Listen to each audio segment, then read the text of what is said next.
اللہ تعالیٰ قرآن پاک میں ارشاد فرماتے ہیں وَمَن يُرِدْ ثَوَابَ الدُّنْيَا نُؤْتِهِ مِنْهَا، جو دنیا کی زندگی کا، دنیا کے ثواب کا طالب ہے، نُؤْتِهِ مِنْهَا، تو ہم اسے دنیا میں ہی دے دیتے ہیں۔ وَمَن يُرِدْ ثَوَابَ الْآخِرَةِ نُؤْتِهِ مِنْهَا، اور جو آخرت کے ثواب کا، آخرت کے اجر کا طالب ہے، اللہ تعالیٰ اسے آخرت میں بدلہ دیں گے۔ اور اللہ تعالیٰ فرماتے ہیں وَسَنَجْزِي الشَّاكِرِينَ، اور ہم ان قریب شکر گزاروں کو بدلہ دیں گے۔ یعنی اللہ تعالیٰ یہاں فرما رہے ہیں کہ جو شخص دنیا میں ہی بدلے کی نیت سے کام کرتا ہے کہ اسے دنیا میں ہی مل جائے، تو اللہ تعالیٰ اسے دنیا میں ہی دے دیتے ہیں، اور جو آخرت کا بدلہ چاہتا ہے اللہ تعالیٰ اسے آخرت میں دیں گے۔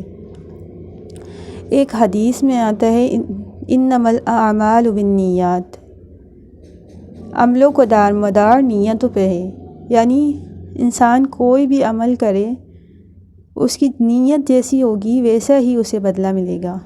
ایک ہی کام ہوتا ہے جو نیت کی تبدیلی سے کچھ کا کچھ بن جاتا ہے۔ مثلاً اللہ کے نبی صلی اللہ علیہ وسلم کے دور میں ایک صحابی نے مسجد نبوی صلی اللہ علیہ وسلم کی طرف ایک مکان کی کھڑکی رکھی۔ آپ نے پوچھا یہ کھڑکی کیوں رکھی ہے؟ تو انہوں نے جواب دیا کہ یہ اس لیے کہ ہوا آتی جاتی رہے۔ آپ صلی اللہ علیہ وآلہ وسلم نے فرمایا کہ اگر تم یہ نیت رکھتے کہ ادھر سے اذان کی آواز آئے گی تو تمہیں ثواب بھی ملتا رہتا، اور ہوا تو بہرحال آتی ہی آتی۔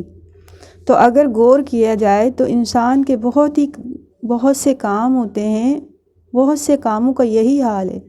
مثال کے طور پر ہر انسان، وہ خواہ مسلم ہو یا غیر مسلم ہو، وہ اپنے بیوی بچوں کی پرورش کرتا ہے، ان پر خرچ کرتا ہے، اور ان پر خرچ کرنے کو وہ اپنا فرض سمجھتا ہے۔ اب اگر یہی کام ایک مسلمان اللہ کا حکم سمجھ کر کرے، اسے آخرت کی زندگی میں صدقے کا ثواب بھی مل جائے گا، اور اس دنیا میں بھی اس کو ثواب ملے گا۔ یعنی جو لوگ صرف دنیاوی مفاد چاہتے ہیں، دنیا کے حصول کے طالب ہوتے ہیں، دنیا میں ہی سب کچھ چاہتے ہیں، اللہ انہیں وہی دے دیتا ہے۔ اور جو آخرت کا فائدہ چاہتے ہیں، آخرت کا مفاد چاہتے ہیں، تو اللہ تعالیٰ انہیں آخرت تو ضرور ہی دیتا ہے، البتہ دنیا بھی دیتا ہے۔ دنیا میں بھی جتنا انسان کے مقدر میں ہوتا ہے تو اللہ تعالیٰ اسے دنیا میں بھی دیتا ہے، یعنی دنیا اور آخرت میں اللہ تعالیٰ دونوں میں دیتا ہے۔ تو انسان کو اپنی نیت اچھی رکھنی چاہیے، ہمیشہ نیت اللہ کی رضا کے لیے کریں۔ جو بھی کام کر رہے ہیں وہ اللہ کی رضا کے لیے کریں۔ ہم دنیا کے، اپنے گھروں کے عام طور پہ کام کرتے ہیں، بہت سے کام ایسے ہوتے ہیں جو ہم کرتے ہیں اور ہمیں کرنے ہی پڑتے ہیں۔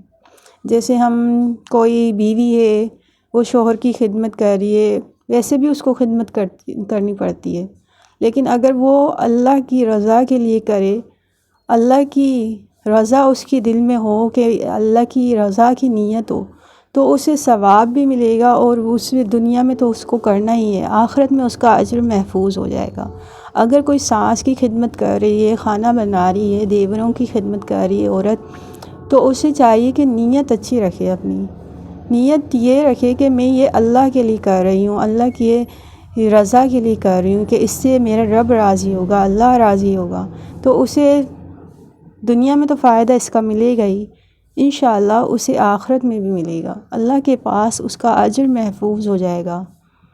تو نیت اچھی رکھیں، کیونکہ عملوں کا دار و مدار نیت پہ ہے۔ اللہ تعالیٰ ہمارے دلوں کو دیکھتا ہے، اللہ تعالیٰ ہماری صورتوں کو نہیں دیکھتا، اللہ تعالیٰ ہماری نیتوں کو دیکھتا ہے۔